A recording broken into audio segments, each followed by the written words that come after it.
Hello and welcome to Frontrunner Motorsport. This was a big weekend in 2024, the end of Formula E and a new champion to be crowned. That was the real main event, 2 races in London at the ExCeL Centre to sit down and enjoy. But that wasn't the only racing going on this past weekend.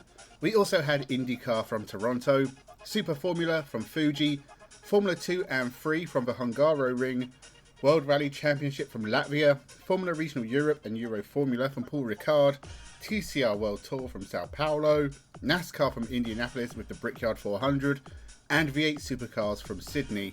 We also had the Hungarian Grand Prix, yet another Formula 1 race before the summer break, and we have already discussed the events of that race in this video here. Check that out after this one. But with everything else going on, let's jump right into the video. So, 2 races in London, and the question is, can Nick Cassidy tie it up in race 1?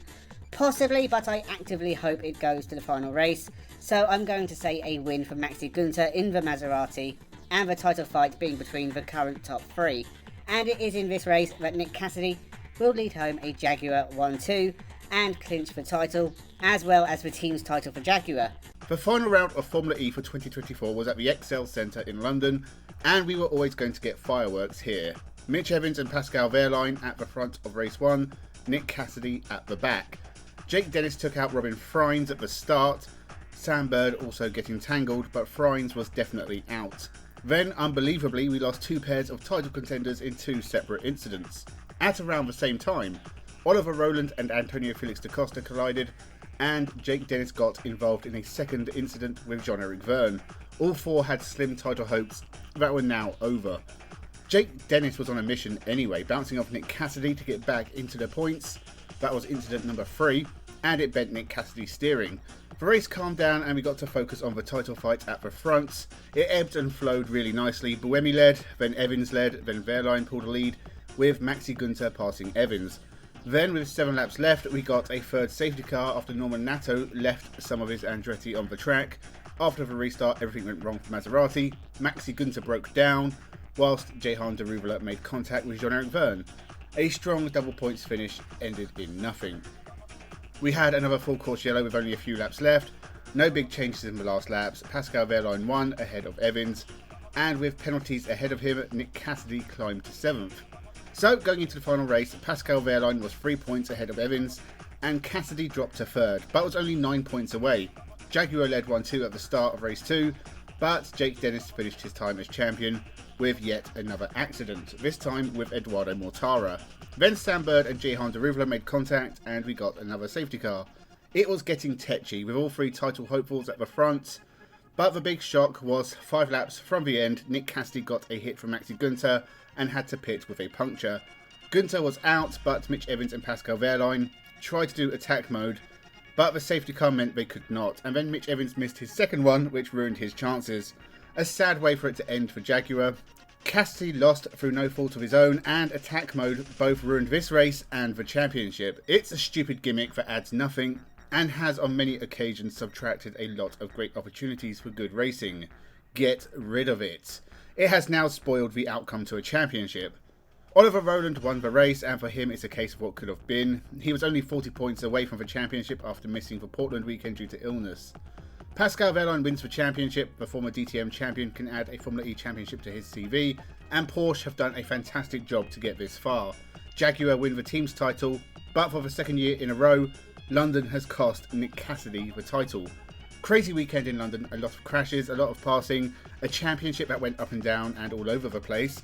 In the last race, any of the 3 could have won. It's a shame it all went wrong for Jaguar, and again I have to rail against attack mode. At best, it adds nothing. At worst, it's detracted from racing so much. We've lost out on great racing before, but it has now outright decided a championship. Push to pass is a better fit for motorsport. They got rid of fan boost, now get rid of attack mode, and stop adding silly gimmicks. Racing doesn't need them. The series starts again in December, which also really irritates me. Just have it start in 2025. I hate calling a series the 2024-2025 championship. Start it in January and have it be the 2025 Formula E Championship. I thought we got past this. I enjoyed the Formula E series greatly, but it definitely had its flaws.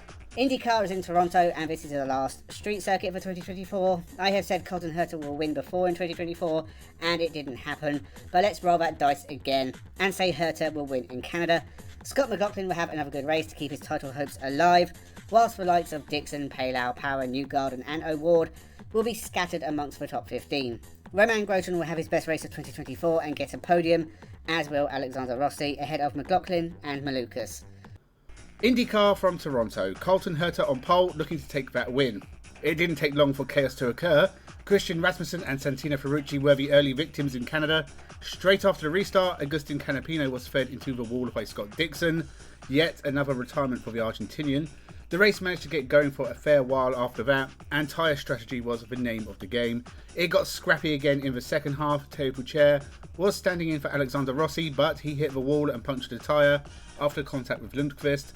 And then Felix Rosenqvist almost went straight into Marcus Ericsson. Joseph Newgarden also damaged a front wing. Kiffin Simpson crashed after that and brought out a late yellow. But then the big one. Pato O'Ward crashed and took 5 others with him, including Santino Ferrucci, who got launched upside down in a very unfortunate moment. Nolan Siegel, Marcus Ericsson, Pietro Fittipaldi all out. The race did restart and more damage was done. Scott McLaughlin crashed out and a massive dent in his title hopes. Only 15 cars still going at this point, 10 laps left. It was Will Power who hit his teammate, surely a penalty, and at the same time Joseph Newgarden got a puncture, so this was a disaster for Penske. Colton Herta took his first win in 2 years, the first Andretti win in 2024. A good race, pretty exciting, but absolute carnage, with most of the field not making it to the end. Only 5 races left. Alex Palou has a good lead after Penske imploded. Can anyone stop the Spaniard from taking his 3rd championship in 4 years? Now I have my doubts. Heading to Japan, hopefully we'll get to see Super Formula in action after Sugo was a complete washout. Tomoki Najiri is almost definitely capable of dominating the series, something that rarely happens in Japan. I will mirror my Sugo predictions and say Sho Suboi will win from Ayumu Iwasa and Tomoki Najiri, but Najiri will continue to score points at every race for the remainder of the year and win a 3rd Super Formula Championship in 4 years. Super Formula from Fuji, and we got some actual racing this time round, except Kakenushin Ota, who retired before the start. Senna Sakaguchi also did not last long, as the race got underway with Fakazumi leading. Unfortunately, KCMG totally blew it in the pit stop, and any hope of a win was gone. Really exciting second half of the race with Sho Suboi on fresh tyres chasing down the leaders. Eventually, he got past Toshiki Oyu and took the lead. No one called a Sho Suboi win. This was his first win for 4 years. It's kept him in touch with Tomoki Najiri, but the double champion is still the man to beat. One driver on the outside of the title fight is Gabriel Bortoleto. He's had some good results and another good weekend will keep him in contention. I think the Brazilian will win the sprint race, and then Paul Aaron will win the feature, his first in Formula 2, and it will give him back the lead in the championship. Formula 2 from Hungary. Sprint race was all about tyres, half the field on hards, the other on softs. Andrea Kimi Antonelli led for most of the race, but his tyres went away and he dropped down the field. Richard Verschoor won, but as usual, he was disqualified, so Kush Maney took his first Formula 2 win. What confused me about this race was, commentators knew the softs would go off, we all knew the softs would go off, so why didn't anyone in charge of the teams know the tyres would go off? Ralph Regham has shares in every team apparently. Paul Aaron was on pole for the feature, a good chance to take the fight to Hadjar in the championship, who was starting last. He blew it, Victor Martins jumped from 5th to 1st, whilst Aaron had a massive lockup and ruined his tyres. He then hit Zane Maloney, took them both out of the race and damaged both their championship chances.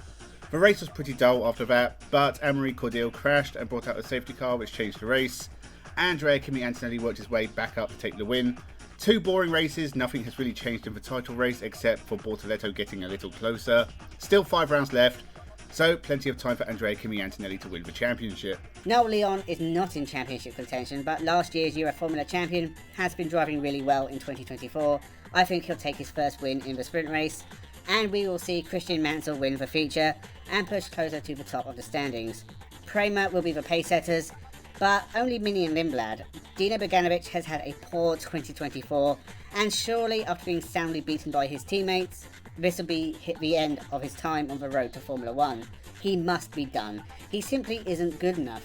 Maybe he can get a drive in Formula E in 2025. Formula 3 was also at Hungaroring, and I'm so tired of this track, it's unbelievable. Nikita Bedrin led the sprint despite Dino Beganovic's best efforts. He couldn't overtake and dropped to 3rd. And that was it. Nikita Bedrin took his and AIX's first Formula 3 win, ahead of Tassanapol in Pruvacak, who scored his first points and podium, and an AIX 1-2. Feature race then, could we get one good race from Hungary?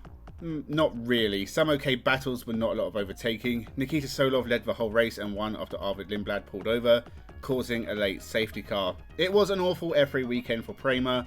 Only Bogdanovic scored points, and even then, not many. Leo Fornaroli was the big winner, and with 4 races left, it's the top 4 separated by 7 points, and maybe a few others in with an outside chance.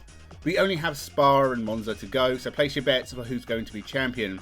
My money is on Arvid Lindblad, or Gabriel Mini. Whilst I'd love to say Martin Seix will dominate his own rally, win with maximum points scored, and sign a full-time contract for 2025 on the podium, the more likely outcome is more of the same. 6th, maybe 5th if someone ahead hits trouble. This should be another win for the part-timers, Sebastian Ogier or Calais Rovanpera. I'll go for the Finn beating the Frenchman, with Elfyn Evans 3rd, completing a Toyota 1-2-3, ahead of Tanak and Seix. I don't think we'll see any major surprises in Latvia, but the championship will be close between Neuville, Tanak and Evans, with only a handful of events left. World Rally Championship was in Latvia for the first time ever. A mix of tarmac and gravel, but mostly gravel, was the challenge for the 10 Rally 1 cars taking to the stages of this weekend. Martin Seix continues to impress, even taking his first WRC stage wins in stage 3 and 4, challenging Calais Rovanpera for the rally lead. Seix ended Friday in 2nd place behind Rovanpera, but all 10 cars finished the day, and only a minute and a half separated the whole field. Everyone was making it through without issues, bar a couple of moments for Takamoto Katsuta and Elfyn Evans. Both got by without losing all that much time. Katsuta did drop a few places. Martin Seix wasn't able to stay in 2nd place as Sebastian Ogier, not Tanak, creeped up on him and overtook him. Tanak fell foul of an advertising hoarding that ended everyone's progress on stage 14, but not a lot changed through to day 4. The part-timers dominated again. That's 5 wins out of 7 for Ogier and Rovanpera. The full-time drivers, well, Tanak was best with Neuville and Evans struggling. Martin Seix dropped to 7th after an issue on the final stage, dropped him out of the podium. He's so good, I'm confident we'll see him back in the WRC soon. Not much else to say, only one retirement in Rally 1, which was Eza-Pekka Lappi, and the field was somewhat close to each other, with a few issues like the part-time problem, and Neuville's rally being killed dead by road cleaning.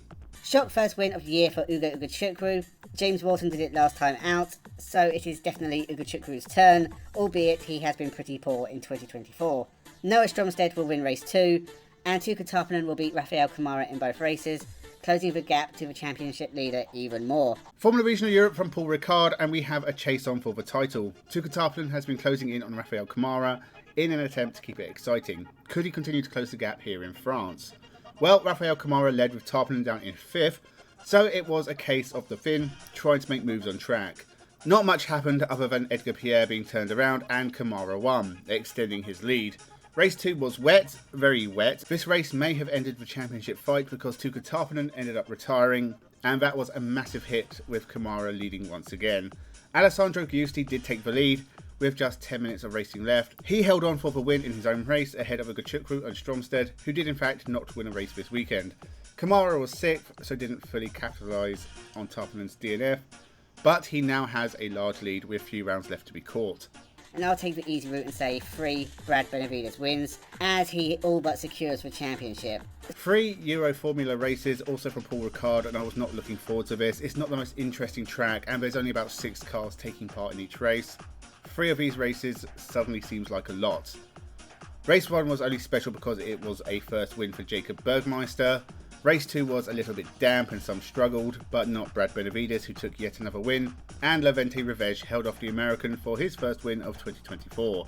Really dull weekend. This series is entirely pointless.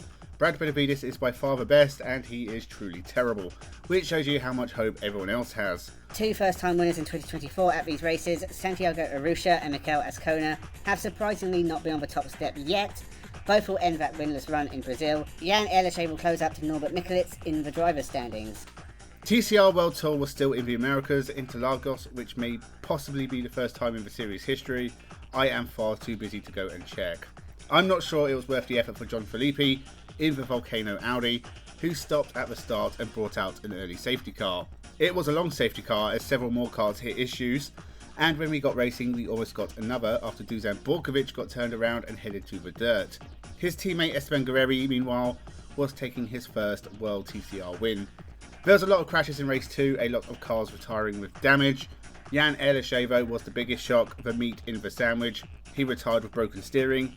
Even worse, Norbert Mikulitz won and extends his championship lead. Supercars from Sydney, Australia. The championship still looks like a 2-horse race, but those 2 horses were soundly beaten at Townsville.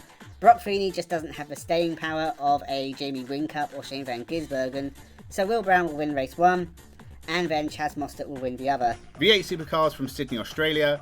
Triple Eight looks like they're not having it all their own way right now. Chaz Mostert and Thomas Randall were leading the field, and Brock Feeney and Will Brown were barely in the top 10. Matt Payne went long on his tyres and led right to the end. It was a fantastic drive, even if Chaz Mostert caught him by the end and took the win. It was a brave strategy from Payne, and he got a good result out of it. Chaz Mostert, though, took the win and could still be a player in the championship, even more so after winning race 2 as well. Mostert jumps ahead of Feeney and is only 100 points behind Brown.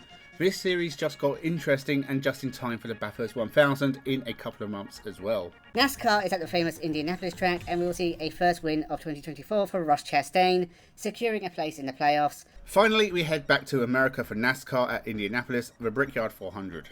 As usual, pretty typical NASCAR race. Big crash in stage 2 took out a few cars, including a massive shunt for William Byron. Martin Truex also hit the wall, a reminder he is winless in 2024.